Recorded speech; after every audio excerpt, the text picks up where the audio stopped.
Hello and welcome to Arya. You can probably see that I have eyeshadow on one eye and not on the other. This side is also not like crazy eyeshadow, it's very subtle. The reason is that I want you to focus on placement of eyeshadow and not get distracted or scared by colors. Once you master the placement of eyeshadows and why you're doing what you're doing and how you should place what darkness or lightness of color, you can then start introducing color to the look. I have mascara on both the sides. Wherever my longest lash ends is the highest point of my shadow. This is where my longest lash ends. So I'm gonna look straight into the mirror and then I'm gonna just mark that little point where my longest lash ends, and then I'm gonna do this on the other side. This is a good benchmark of positioning, at least when you're starting out, and then you can see how much you need to tweak things up and down as time goes by. But it won't really matter because it's not like I'm going to be drawing a hard line of eyeshadow over here. It's going to still be a blended crease. Mark that spot on both the sides. This is not going to be the color that you're going to be using. I'm just marking it. The other thing that you want to do, understand what you want to do with your eyeshadow. Usually bigger is the goal with all the eye makeup that people do. Some people like it bigger horizontally, some people like it bigger vertically and horizontally. You know, the siren eye versus doe eye look. Irrespective, you are trying to sort of exaggerate or expand your eyes in some way. And you're not just trying to expand the white of your eye. There's something around the socket that you're sort of creating dimensions on, and those dimensions get killed the moment you apply your base makeup around your eyes. Your goal is to expand your eyes in some direction. You'll choose which direction that is. You'll keep that in mind. You'll just park that in your brain. If foundation is kind of working against the goal, you will recreate the shadow in a way that only appeals to that side of your goal, which you want to exaggerate. Placement of eyeshadow that has to be very purposeful. Now that I have marked my highest point over here, on the sideways as well, keeping my goal in mind, I'm gonna mark the highest point of where I feel my eyes can sort of realistically go deeper. I'm talking about the socket around. Would I be okay if my eye was ending over here? No, not really. That would have looked odd. Like, it won't be proportional. Obviously, I'm not talking about the white. I'm talking more of the lid. And I can, like, looking at my face, I could easily have my eye extend all the way here and then the rest of it still being my temple area. However, there could be somebody who probably has a wide eye like that already and they do not want to expand it all the way. Like, you still want some of your cheekbone going into your temple area visible. So you're kind of looking at the proportions from a distance and then just again marking exactly where you wouldn't mind if your eye sort of extended. Now you do the same thing for your lower lashes as well. What is the furthest you're willing to drag your eye down? Like, if I did this, suddenly my eye would just become a giant round. I could totally go for that look, but I don't want to go for that look. So this is the lowest that I'm willing to let the outer corner of my eye to swoop. So if this is naturally the lowest point of my eye, so if this was the lowest point and this was the highest point, then somewhere in the middle is where I have sort of marked that. Visualize it and be like, how far could this go for me to feel happy with where my eye now stops? To demonstrate it on the camera and making sure that the mapped points are very visible, I've used this. Assume that there are 3 shades that you're going to be using to sculpt your eye. This is a good starting palette. This one's Makeup by Mario, and the reason I use this is because it's a neutral palette, so it's going to be very easy to demonstrate because you don't have to be bogged down with color choices. We can just go with light or dark. Assume that there are 3 shade families that you're going for. One is the lightest or light color that you can think of. One would be a bit of a transition shade, so like something like this or this.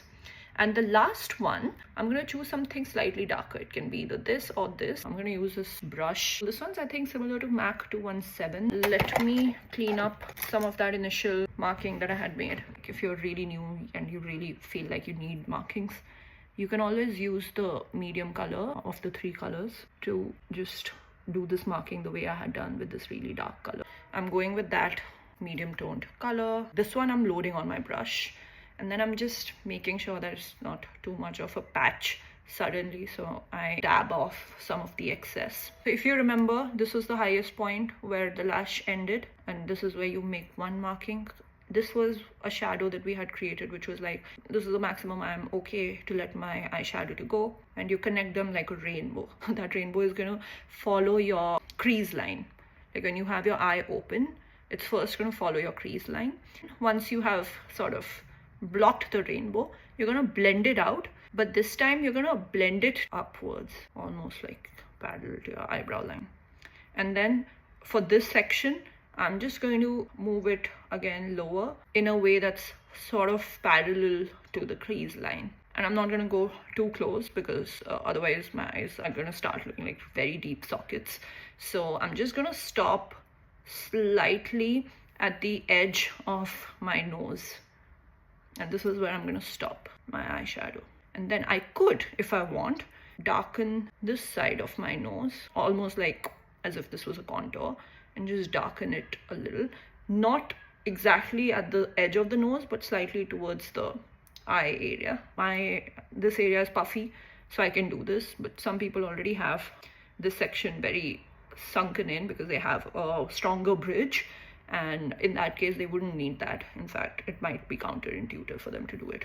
So you see the difference. Lighting is also slightly uneven, but let me try to demonstrate it. Between this eye and this eye, we've got this sort of floating up. You could use the same brush. I don't want to use it because it's kind of dirty right now, so you would want to just dust it off on tissue paper. I'm using a slightly more packed brush, and I'm using the lighter shade that I had chosen to pretend that this is a cut crease, but I'm going to increase my crease because I do have a mild hoodedness to my eye. Like I have a deep socket, like this is when I lift it and this is when I just leave it.